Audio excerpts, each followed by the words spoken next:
Welcome to Kult Corner, everyone. I'm Ron. And I'm Inferna. And we got some Bava madness to talk about. Yes. 4 Bava films of the great legendary Italian director. Starting off with Bay of Blood. Bay of Blood. Bay of Blood is a giallo. And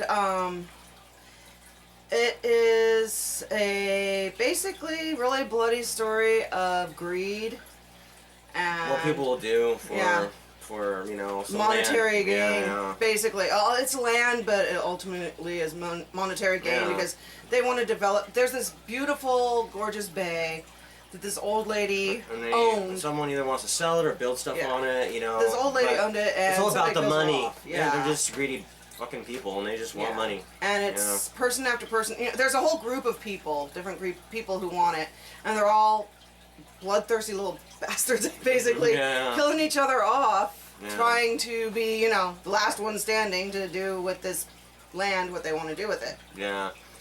This has a really great score, really good deaths, influential deaths that have influenced giallo after, and slashers. American horror slasher movies. Yeah, there's one death in particular that was basically straight up ripped off in Friday the 13th. Yeah, the Kevin Bacon death scene. It was totally stolen from Bay of Blood. Yeah. Yeah, so you can tell that this has had an effect on a lot of people, so yeah, I love the score on here. Yes, you do. You got that one song stuck in your head and tried to get it stuck in mine, too. And then they got that one at the end that just kind of That's the one I'm talking about, the one that you got. La, la, la, la. Yeah, it's really Don't start it again. Yeah. I just got it out of my head. And the deaths are here are pretty brutal and vicious looking. Yes. I mean, it looks like when these people get killed, it looks like it's painful as fuck, Yeah. And, I like how it's filmed. Cinematography is really awesome. I mean, you see how beautiful the bay is, and the bay almost is kind of like alive in a way too. Yeah. It's almost kind of like the bay's sick of the BS going on with all these greedy people. Like maybe secretly it's getting in their heads. Maybe who knows? Maybe the bay is wanting everybody to get killed off too. And maybe Bava thought that while he was filming it. Like the bay was actually the killer. Kind of like a nature supernatural thing. Yeah, maybe. Yeah. And the coloring here is great. Like the lighting effects and stuff. It's really awesome. So if you're familiar with Bava, you know what to expect with that. It's good stuff. This was from the Bava box set, which has 4 other films with it, and you should get it. I mean, I think there's a spaghetti western and a giallo and a comedy or something in that, but they're actually pretty good. How many stars would you rate this? I would give this one a 9. A 9? Yeah. I'm gonna say 9 too. So if you don't have this in your collection or you've just never seen it, definitely go buy it. It's really worth it. It's a really important horror film. We love it, and I'm sure you will too. So yeah, go check it out. Okay, our next in our Bava collection for this evening is Baron Blood. Baron Blood. Yeah. We got the blood thing going on right now. Yeah. Baron Blood is. Everything's getting bloody around here. It is. Too bad we don't have Bloody Marys to go with it. Ah. But Baron Blood, there's this American guy, and he's inherited this castle from an old ancestor of his that was known as Baron Blood because the guy was a really sadistic, vicious, torturer, killer type guy. He was just a sick dude. And, yeah. He wasn't Vlad the Impaler, but he, sort of same kind of lines as Vlad the Impaler. Yeah, he was kind of the legendary boogeyman in that area. Yeah. And this descendant is, he's heir to the castle, but I don't think. But he doesn't really want to keep the castle. He wants to sell the castle. Yeah. But he's kind of interested in the history of it and everything, and the history of his uncle. And he gets a hold somewhere of I think they say where, but I forgot where they say where. He gets a hold of this incantation that's supposed to bring the Baron back. Yeah. And it was supposedly made by this witch that the Baron burned alive. But the witch had made this incantation and stuff not for this guy's benefit, to bring him back after he's dead, but, so he could be brought back so he could be tortured and tortured and tortured and tortured and tortured again. Because he... For all the victims that he killed. Yeah. And, the relative, the younger guy, decides, oh, well, let's do this incantation. And, you know, I mean, he wasn't really thinking it would work. I mean, part of him, I think, wanted it to, kind of, but he also didn't think it would. So, you know, he didn't really think it through as, you know, this could be a really bad thing. Yeah. You know, he's like, oh, well, there's another incantation on here, too, to send him back. Right. You know, if he shows up. Well, you know, they do this incantation, he and this lady friend of his. And guess what? It works. But then it gets, the paper, the parchment gets blown into the fire, so the incantation to send the Baron back is gone bye-bye. Yeah. And so... Yeah, so he pops up and he's starting to kill people. He's going back to his old ways pretty quick. Yeah. He wants to get all the fun times going again. And he had this really awesome torture dungeon with a whole bunch of really awesome, cool stuff in it. Yeah. That both of us really would have liked to have, Yeah, I want my actually. own torture dungeon. Yes. We need a torture dungeon. Yeah. I think. Yeah, Yes. definitely. It's a gothic film, so if you like gothic movies, the atmosphere in here is really good. Super cool. The castle is amazing. Yeah, the castle's awesome. Yeah, very kind of got that haunting, creepy look, you know, which you need for a good castle. So yeah, it's got everything you need for a really great classic gothic film. So if you love like the Edgar Allan Poe stuff with Vincent Price, you're gonna dig this. It's really good. Yeah. And how many Baron Bloods would you rate this? How many Iron Maidens? Iron Maidens. Yeah. Or Screaming Baron Bloods, because he's like, "Wah!" Oh yeah. Yeah. I will say 8.5. Okay, I'm gonna go 8. We're gonna go 8. 8 for me, yeah. So go check it out. Cool film. Okay, next one up with our Bava Bonanza. Bava Bonanza. Yes. Next one is Kill Baby Kill. Another cool Bava film. This is a gothic horror ghost story. And it's about this little girl who seems to be like killing people in this town. She's sort of like a ghost girl, kind of, sort of. Yeah, she's basically this evil spirit, you know, that the mom of the girl called up to get revenge for her death. Yeah. And she's got this creepy little look about her and stuff, and if you see her or whatever, You're gonna die. Yeah, and there's nothing you can do. I mean, you can put this medallion around you, but yeah, because there's this like sort of witch lady that tries to help, you know, to keep people from getting killed from this girl, but and that's before though that fucking she kills her husband or something. Yeah. You know, and she's like, oh, I've had enough of this, you know. But I mean, she tries to help some of the villagers, but I mean, it's a sort of crapshoot whether her powers and magic and stuff and amulets and stuff will work or not. It's better than nothing, but it doesn't necessarily. It's not a guarantee. Yeah, and this doctor comes into town because you know the constable or whatever. He doesn't know what's going on. All these deaths. He's trying to figure. He thinks there's some kind of plague going on or something in the town, and something weird. And this guy, he don't believe in the supernatural, so he's totally convinced. Well, there's some kind of sickness going on in this town, but you know, finds out. Well, no, this is supernatural, and this ain't no kind of disease or anything. This is kind of evil spirit killing all these people.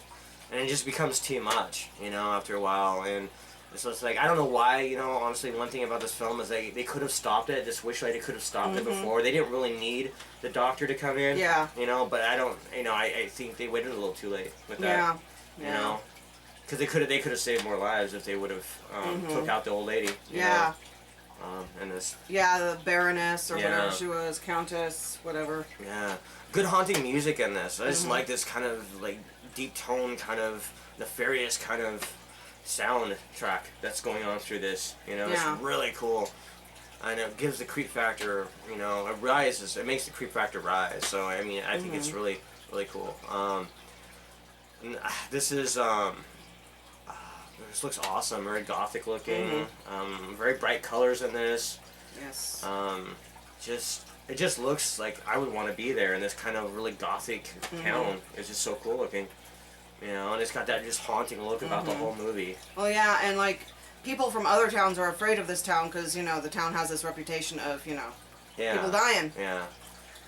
It's like the town of death. Yeah. You know, because of all the people, you know, died. Even when the doctor's coming, you know, into town, he's seeing somebody getting taken out in the coffin, you know, like, just as each man is like, well, maybe I shouldn't have come here. This is maybe not my thing, or maybe I should get the hell out of here, you know, but you know, I mean, he meets this one girl who is the older daughter, or the older daughter of the woman.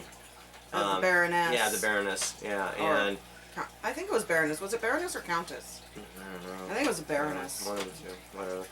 But this noble lady. Yeah, some noble lady, some rich noble lady who's kind of mental. Because I mean, and like I said, she's grieving over her daughter, and she blames basically the whole town. Yeah, because the whole town left her kind of to bleed to death. They were all getting drunk, but then again, she's killing kids. When the kids weren't getting drunk, they had nothing to do with it, you know. Yeah.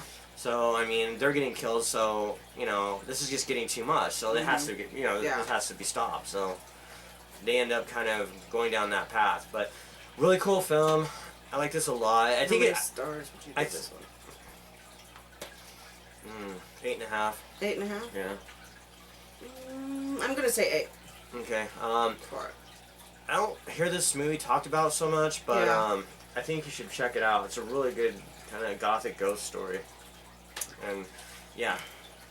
Okay, last up in our Bava Bonanza. Telly Savalas and the devil. Telly Savalas as the devil in Lisa and the Devil, and also actually kind of in the House of Exorcism. It's basically, in one sense, the same movie. It's just the House of Exorcism. They added like extra footage and stuff to ride on the tailcoats of the Exorcist. Yeah, it doesn't make as much sense, really. It's like watching like two movies disjointed. You know, I mean, it's just like it's just totally don't connect at all. It's like they took this movie, Lisa and the Devil, and then added extra stuff to it. Yeah, and they cut out some scenes too. Yeah. Yeah, so. And they made it a little different. But anyway, Lisa and the Devil is about this lady, Lisa. She's a tourist, and they're in Italy. Played by Elke Summer. Yes. Played by Elke Summer, and she's a tourist in Italy, isn't it? That they're at? Yeah. And there's this fresco of this devil that looks strangely exactly like Telly Savalas. Yeah, he's got a nice nose. Yeah, and he has the same little mole and big ears, big old bat ears or something. But anyway, she like is drawn away, I think, from that music box or something. Yeah, she hears this music box playing, and it kind of draws her to the shop. And she goes into this little shop. You know, she tells her friend, "Oh, I'll be back in a minute." And she goes into this little shop, and Telly Savalas is there buying this big wax dummy, you know, full size of this guy. And she sees this music box, and she's asking the shopkeep, you know, "Oh, how much is this?" And he's like, "Oh, well, it's not for sale, it's this guy's." And, you know, it's Telly Savalas, and he looks like the devil, and she kind of freaks out a little bit, because she's like, "Oh my gosh, he looks just like the picture." But then she leaves the shop, and everything's kind of weird. It's like she's lost, she can't find her way back, and she wasn't really down like any weird little it's almost like she walked into some kind of nightmare, like a dream like entered world into or a dream something. world or a nightmare or an alternate universe or something. Something, you know. But you know, it's like there's not really anybody on the streets, and she can't find her way back, and everything is kind of. And she sees weird. this guy who's like real one minute, then he's kind of a dummy the next minute. Yeah, he keeps going between like being real life and dummy, and you know, she sees Telly Savalas again. And it's almost like he's kind of playing a game with him, with her, you know. And he's the only person who's talked to her. I mean, like, she doesn't really see anybody on the street. She sees a couple people, like, in their house. Well, she sees one guy on the street, and he just, like, ignores her and walks away. And she sees one lady in a house, and she ignores her, basically, you know, a little old lady. But, you know, she's, like, totally lost, and she's freaking out and scared. And then eventually at nighttime, this car she sees, you know, stopped and stuff, and she runs over there. And the car was having some problems, and those people do see her, pay attention to her, and they're like, "Oh, well, you know, we'll give you a ride and stuff." But they were having a problem with the radiator. Yeah. And they end up stopping outside this house. Is having an affair with the dude's wife. And Yeah. But, you know, he keeps like looking in the mirror, like back there, you know, trying to see her, and she's like, "Oh," you know. And they stop outside this house, and again, there's Telly Savalas. Yeah, like, he's like the butler at this house of this countess. Yeah, he's just everywhere. Yeah, he is. And there's like this weird guy, you know, the son of the countess, but they let him stay and stuff, and weirdness ensues, and strange stuff, and yeah. Yeah, this is a really kind of weird film. It's not easy to watch, but I like it still, and it's not one of my favorite of. Yeah, it's films, not but super bloody and stuff. It's hard to watch because it's like what the heck is going on now? Yeah, I mean, you really have to pay attention. Yeah, you have to with pay it attention because it's kind of odd. Yeah, because you'll lose what's going on or whatever. Mm-hmm. And basically, what he's doing, he's this demonic entity thing, and he's guiding these people to wherever the abyss, hell, whatever, Yeah. And all these people are on the same kind of path. Yeah, they're all like interconnected Yeah. on their same little death travels and stuff.